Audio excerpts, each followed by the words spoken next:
Hey everyone, and welcome back to Divas 2000s, guys. My name is Joseph and I will be your host as always. So today, everyone, we are going to be talking about NXT Vengeance Day. So we have 3 women's matches and 1 women's segment to talk about today. We're going to get right into it. We are going to immediately start talking about the street fight that opened up the show between Blake Monroe and Jaida Parker, Miss Parker herself.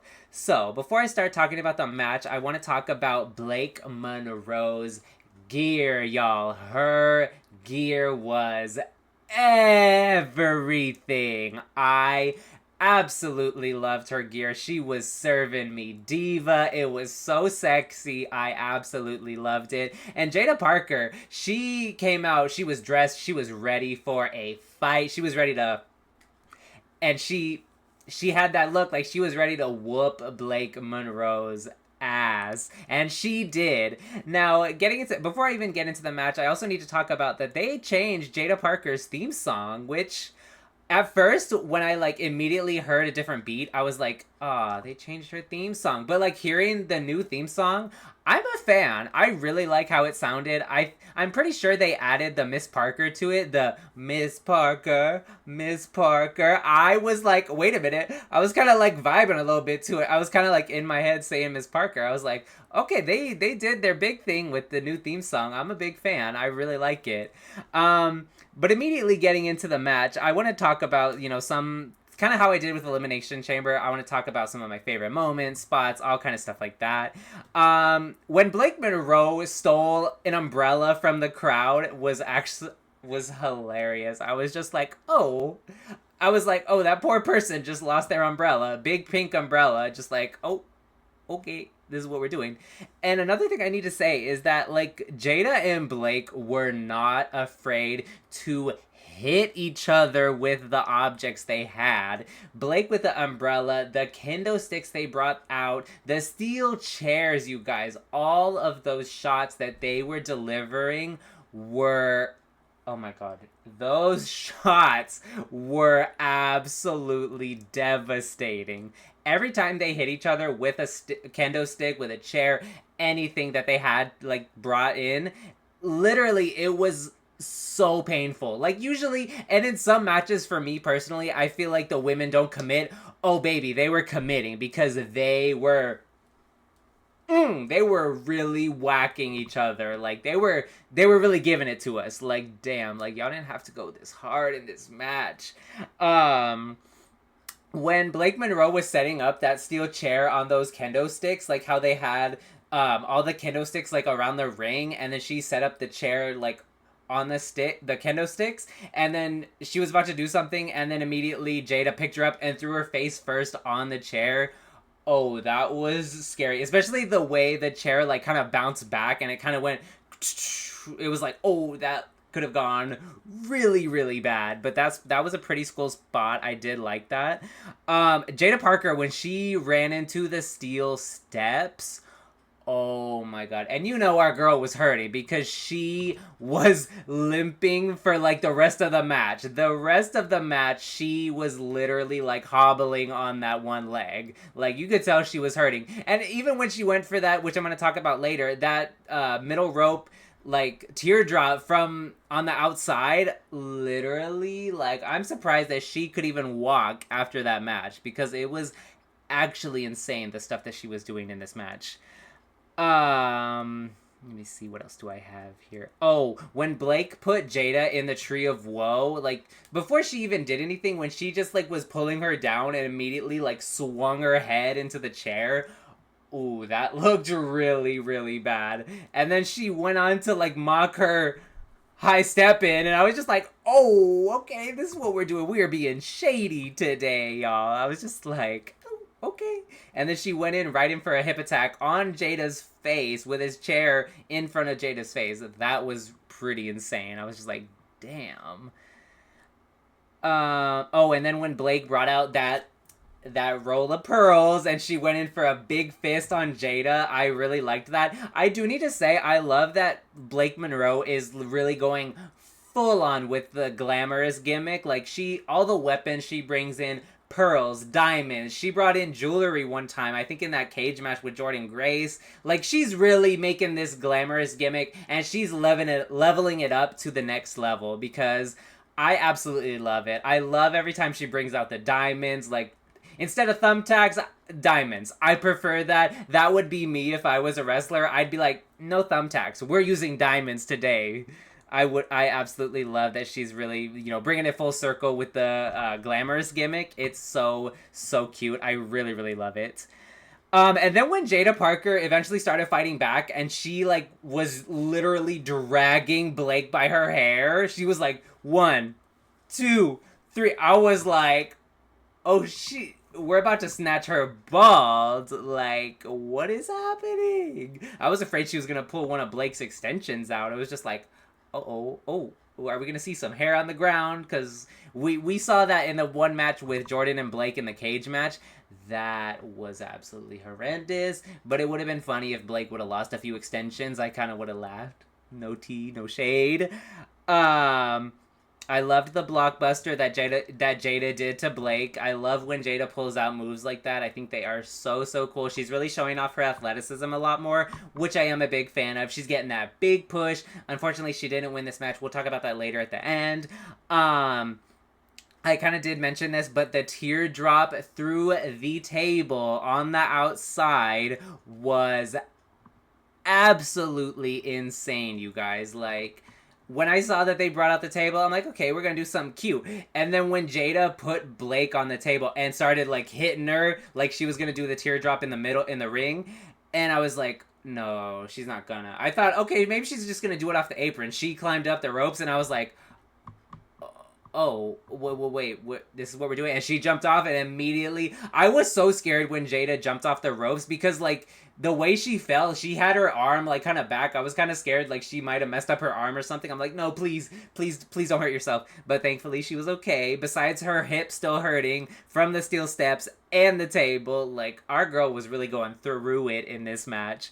And then the ending sequence, I was a big fan of. Oh, wait, before I get to the ending sequence, I love after Jaida hit the teardrop on the outside, she went and grabbed Blake, threw her in the ring, and immediately went for the hypnotic check. I loved that. I really thought that was going to be the end of the match, but no, Blake went and kicked out, and that actually really surprised me. I did not think she was going to kick out of both of those moves, so when she did, I was kind of like, oh, okay. So what are we doing next? And then obviously, like I said, going into the ending sequence, we know what would happen.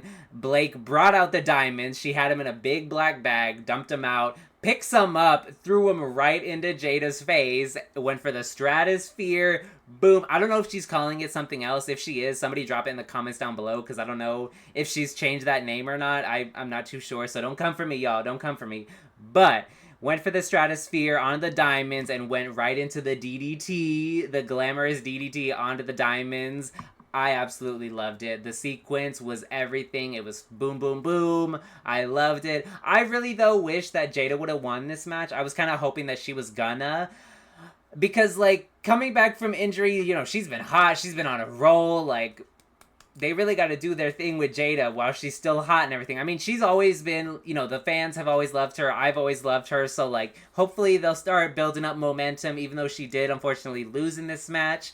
I would really love to see her get into the title picture. I don't know if it would be, the NXT Women's title picture or the North American title picture. Either way, I just want to see Jaida involved in some sort of championship storyline, because she hasn't really been in too many since her rivalry with Roxanne Perez, which was like, almost 2 years ago maybe. So they need to pick it up for Miss Parker. She needs to get on a roll so we can get her on the main roster soon. But on to Blake Monroe, though. I am really happy that she won. I would have loved to have seen Jaida win, but I am happy that Blake won. Hopefully this builds up, again, some more momentum for Blake, and hopefully we can see her. I would like to see Blake more in the NXT Women's Championship title picture, because she already won the North American title, so I don't really think that she needs to go back for that. I feel like the North American title picture is going to be kind of full, like I said, with like Jaida, maybe a couple of the other girls, like maybe Lola, Kelani, someone. I would just love for Blake to kind of go up to the NXT Women's title. because I really feel like after winning the North American title, they need to start building her up into like the main NXT Women's title picture so she can get called up as well. Probably not for a while. I would really love for her to win the NXT Women's Championship soon. I just don't know when that would happen. Hopefully she can, like I said, get into the title picture. We can see her, hold it for a little while and then eventually get it called up to Raw or SmackDown. I know there's been rumors of them wanting to call her up, but I really do want to see Blake hold the championship. Obviously, she held the North American title, but I do want to see her as NXT Women's Champion. I feel like she would really, really thrive as NXT Women's Champion. I feel like once again, with the whole glamorous gimmick, she could really go there. She could really pull out some cute stuff, cute vignettes, even maybe a cute title design. I don't know. I feel like Blake would totally be doing the most as NXT Women's Champion. Now moving on to the next match that we have Izzi, Dame, and Tatum Paxley for the NXT Women's North American title. Speaking of, I loved Izzi's gear. Izzi's gear was so cute. I really love the design that she does for her gear. I love like the top, the shorts. I even love like she has like the little, I don't know what it is. It's kind of like the cutout or something. I don't know. Just like the thing that goes like down her stomach. I'll pop up some photos on the screen so you guys know what I'm talking about. Also, her hair was also very much giving me Y2K. Y'all know I'm in my Y2K era, so I love anything that gives me those kind of vibes. And she was really giving me that vibe with that hairstyle. Kind of like what Tiffany was giving in the Elimination Chamber. So I'm kind of like, okay, yes, the girls are giving us Y2K now. And I'm really here for it. I love it. Now, starting off the match, Tatum Paxley immediately was on top of Izzi, Dame. She was not giving her a moment to breathe. She was just really good, going for the chokeholds on the outside, started chasing her, started beating her up, went for the rolling senton off the stairs onto the outside. Tatum was really not giving Izzi any room to breathe. She said, girl, you have ruined my life and I am coming for you, sister. So she was really doing the most in this match. I love the splash elbow drop that she does where she jumps up and kind of spins and then does the elbow drop. That's a really, really cool move. I really love when Tatum does that. The corner crossbody that she does, I also really love that move as well. I think that move is so cute. It does kind of remind me of when Gail Kim, when she used to do the running crossbody, except the way Tatum does it is a little different than Gail. Obviously, when Gail Kim did it, she ran through the ropes. When Tatum does it, it's just like, boom. And it's just like, she's like stuck there. And it's just like, and then she just like rolls out of the ropes and it's like, okay, that was kind of cool. I like what you're doing there, Tatum. When Tatum was able to get Izzi into the Boston Crab, like she threw her against the ropes and she like rolled under her and was able to pull her legs and immediately got her in the Boston Crab. I thought that was a really, really cool move. That was a really cool transition that she was able to do. That front flip leg drop that she does is sickening. Every time she pulls that move out as well, along with like the rolling elbow that she does, I absolutely love those moves. That like I said, the front flip leg drop is fantastic. I don't know how she would have thought to come up with that move because that move is awesome. I love it. I love how she just, and it goes so fast. She's so smooth with it. She just like do flip and then hits and it's just like, whoa, wait, what happened? Like, sometimes I gotta go back and be like, wait, what did she just do? Because, like, it all happened so fast. And then Izzi hitting Tatum with a drop kick after Tatum missed the 450. Like, she missed it, she rolled through, and then Izzi came in. When Izzi did the drop kick, like, she went and kicked her, it looked like a claymore almost. Like, she did it, and it was just like, oh, wait. And the commentator said it was a drop kick, and I'm like, that was kind of a claymore. It was kind of giving me like a kick to the face almost. Not a drop kick, but a claymore. More kick to the face than anything. The flipping cutter that Izzi did on Tatum, where she had her like right here on her shoulders, and then she went and picked her up and threw her back and like caught her, and it was almost like an RKO almost. Like she went and flipped her and like caught her into the cutter. I was like, what the hell? I'm pretty sure she learned that from Braun Breaker because I have seen Braun Breaker do that move before. Not to be shady because I know they're not together anymore. I'm not throwing any shade. I'm just saying that move looks like something that he did. I think he did do it a few times, so maybe she learned it from him. I'm not too sure. Don't quote me on that. Don't come for me. Tatum went for the over-the-top rope sunset flip powerbomb. Oh my god, you guys, I was gagged with that move. It was actually insane because I thought Tatum was just gonna gonna knock her off of the apron. No, she ran, jumped over the top rope, caught Izzi, and power bombed her onto the apron. I was screaming at that moment because that was insanity. I really loved that spot. It was insane. I would have never thought that any of the girls would have been able to do that because that's actually insane to pull a move out like that. I was just like, oh, okay. So that's what we did. Obviously, I know some people are probably going to say, oh, well, it was kind of sloppy, it was kind of botchy, but like, the fact that they were even able to accomplish that move is actually insane. Because if you watch that spot, literally Tatum had to jump so far in order to jump over Izzi, grab her legs, and hit the ground. Literally, that move is insane. That move was awesome. The ending sequence was actually flawless. I loved it. Tatum went, hit Spears. He didn't even react. Izzi out of nowhere, boom, hit Spears off the apron. Tatum went for the roll-up. Izzi kicked out. Izzi going for the code breaker. Tatum countering the code breaker into a backflip, landing on her feet, flipping her hair, giving us a absolutely crazy look, and then went for that like rolling kick. Was awesome. And then right into the cemetery driver. That was absolutely amazing. This match was really, really good. I really loved this match. I'm really happy to see Tatum now another champion. We obviously know she had the NXT Women's title. It didn't last too long. I do really hope that she does hold on to the North American title for quite a while. I really want to see a long reign with her. She has done so much in NXT. I mean, she's done a lot, but she hasn't done too much like title-wise. So I really, really hope that they have a lot of plans for her. Hopefully she does a lot with it. You know, I know she can do a lot with this gimmick that she's doing with the dolls, everything. I feel like she can really do a lot. I really, really am excited to see what Tatum does. So hopefully, fingers crossed, she has a long title reign. I do need to say, though, that Izzi Dame, she has really stepped up her game. Her promos, her wrestling, she has it all down to a T. Her acting in the ring is actually insane.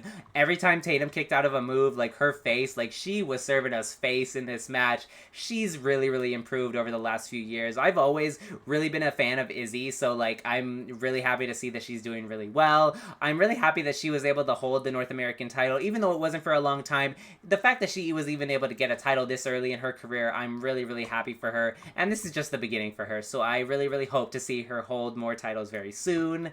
But moving on to the segment that we had between JC Jane, Sol Ruca, and Zarya. So JC Jane came out and she was talking all this mess about how, you know, she's been champion for so long, she's done all this, she was able to beat Sol Ruca in 5 seconds, she was able to beat Zarya, out comes Zarya, you know, Zarya. I do need to say that the girls, their fashion was everything. I loved what the girls were wearing. I thought they were serving, you know, Fallon, JC, Lainey, Zarya, Sol. They all looked fantastic. I loved what they were all wearing. They looked so good. I loved Zarya's shirt where it said Sol's X on it. I thought that was hilarious. That was so funny. But we did find out that by what Robert Stone said, that we're going to get a triple threat match between JC Jane, Sol Ruca, and Zarya. I'm really excited for this match. I love that, you know, they've been really teasing this over the last few weeks, ever since Zarya did turn on Sol. I am very sad that Zaruka is no more, because I was really loving them as a tag team. They were really fun and entertaining. I got to see them wrestle live. I got to see them wrestle Charlotte and Alexa for the tag team titles, so that was really, really fun. I'm really sad they're not together anymore, but this is many more opportunities for Sol and Zarya. Hopefully, Sol Ruca will be able to capture that NXT Women's Championship. I would love Zarya to maybe capture the NXT North American title soon. I feel like it is a little early for her to capture the NXT Women's title, but I would love to see her and Sol, definitely, if one of them is able to grab the title, you know, in 2 weeks at NXT. I don't think that they should change the title before Stand and Deliver. I think that maybe they should wait until Stand and Deliver. Maybe have, you know, JC, Sol, and Zarya in another triple threat match, or maybe even have like a fatal 4-way, like add another woman into that match. That would be really, really fun. I feel like the match that we're gonna get in 2 weeks at NXT between the 3 of them, the triple threat, I feel like it is gonna end up very messy. I feel like JC's gonna come in and steal the victory from Sol or Zarya, hold on to the title until Stand and Deliver, and hopefully maybe we'll get to see Sol or Zarya snatch the title at Stand gonna deliver. Fingers crossed it will be Sol Ruka. I love Sol and Zarya both individually, but I would really, really love to see Sol Ruka get that NXT Women's Championship soon. I have really been loving the work that JC Jane has been doing as NXT Women's Champion. I think she has been a fantastic NXT Women's Champion. I have loved the work that she's done, the matches, her promos. She has really done the most as NXT Women's Champion. She has improved so much. She's really been one of my favorites in NXT for a while. I was always a JC Jane fan, but like when she got the title and really started picking up the pace and rolling with it, I was so happy for her. I have loved everything that she has done with the title. You know, I really don't want her to drop it anytime soon. I really love all the work she's done with it, but I really do think that it is time for JC to go up to the main roster. I don't know if she would bring Fatal Influence with her. I would love to see another faction on the main roster, so if the three of them do get called up, I think that would be really, really fun. Whether they go to Raw or SmackDown, it doesn't really matter. I feel like they are going to wreak havoc on all of the girls on the main roster because they are that group. They really are. And then the final match that I'm going to be talking about here today is the underground match between the undefeated underground queen herself, Lola Vice, and Kelani Jordan. So I gotta say, I loved Kelani's outfit. She looked so badass. I absolutely loved how she looked. The red braids, the gear was everything. She was really serving me everything. I've really been loving this heel persona of Kelani Jordan. So like, I've really been a fan of her heel era. I'm really here for it. I really love what she's doing in her heel era. Speaking of Kelani, I just have to say that she was really dominating a good portion of this match. Really taking it to Lola, you know, beating down on her injured hand. The fact that Lola was even coming in with an injured hand, like, kudos to her. I know she's like UFC, like real fighter and all that. So like we knew that nothing was gonna stop her from competing in this match. So, you know, she's a tough cookie for sure. But Kelani was really doing her own in this match. She was really giving it to Lola, really keeping her own in this match. I have to say I was really surprised, really happy to see that she was able to keep up with Lola in this match. And she was really targeting her hand a lot in this match. She was causing a lot of damage to that already injured hand, and she was really doing a lot, and I was really impressed with what I saw. Like I said, I've been impressed with this heel era from Kelani Jordan. I love like when she had Lola's hand like kind of tied behind her back, and then she went for that backflip. That was a really cool spot. I don't have too many notes on this match because I don't really know how to critique this match too much. But I did love when Lola started fighting back with Kelani, when she was able to start picking up the pace a little more towards the end of the match. When she started going for those like punches in the gut, I was like, oh, those sounded really nasty.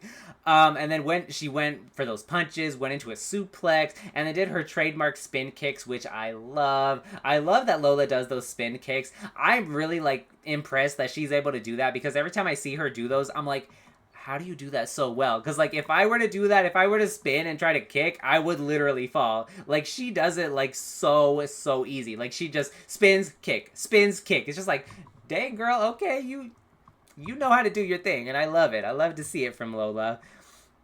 And then Kelani, when she got kicked onto the guys on the outside, was so funny. I love that Lola, like she went for the spin kick, she missed. Kelani went for a kick, she missed, and then Lola just kicked her in the face right into the guys around the barricade. That was really funny. And then Lola, when she tried to do a Thez press onto Kelani pulled one of the guys in front of her, and immediately Lola dove on the guy. I was like, oh my god, what is happening? And then Lola she hit the guy with the Thez press, got up, and just hit 2 more kicks on the guys on the outside. It's just like, girl, what did they do to you? They didn't do nothing.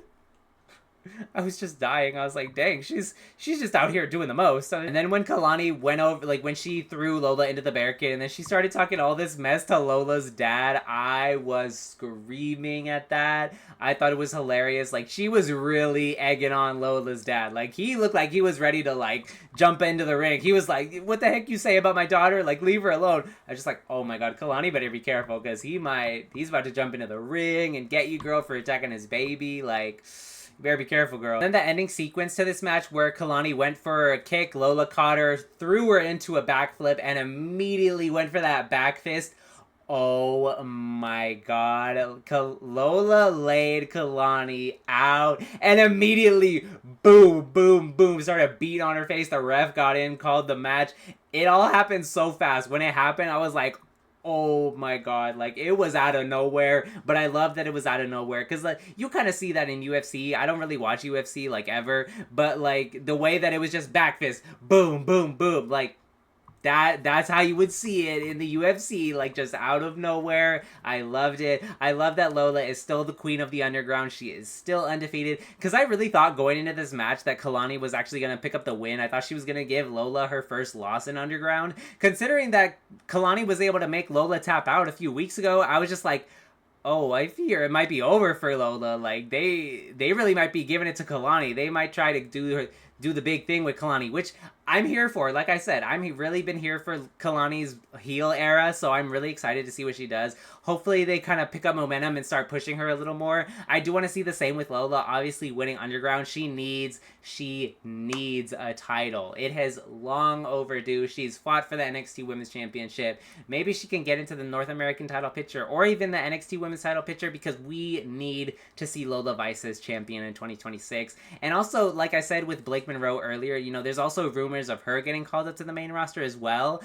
But I don't know if I want that yet. I really want to see Lola hold a title in NXT. But then again, they're calling up people from NXT left and right. We've called up Javon Evans, Lash Legend, Trick Williams, you know, Oba Femi. We've called up so many people. There's rumors about Ethan Page getting called up. So, like, they're calling up so many people to the main roster. So, like, I wouldn't be surprised if we see some of these girls get called up in the future, like, the next couple months. So, I wouldn't be surprised, but I would like to see a lot of these women hold some gold in NXT, especially Lola, Kelani, Blake, Jaida. You know, I really want to see all them hold gold. Soul, Zarya, all of them. I need to see them hold some gold in NXT before we get called into the main roster. Because I feel like when the girls hold gold in NXT, you know, it really solidifies who they are, their gimmick, their character. A lot of them really thrive as champions. So, and I don't know. For me, I just really want to see them as champion before they go up to the main roster because I feel like that's kind of how it was back in the day. You know, you would become NXT Women's Champion or NXT Champion and then you would lose it. Maybe have a rematch, you would lose that, and then you would immediately get called up to the main roster. Unless you're Asuka, you would just go up to the main roster undefeated. But that's all I have for today's video, you guys. I really hope you guys are enjoying these PLE reviews. I really enjoy doing them. I love watching the matches back, you know, making some notes, talking about my favorite stuff from the matches.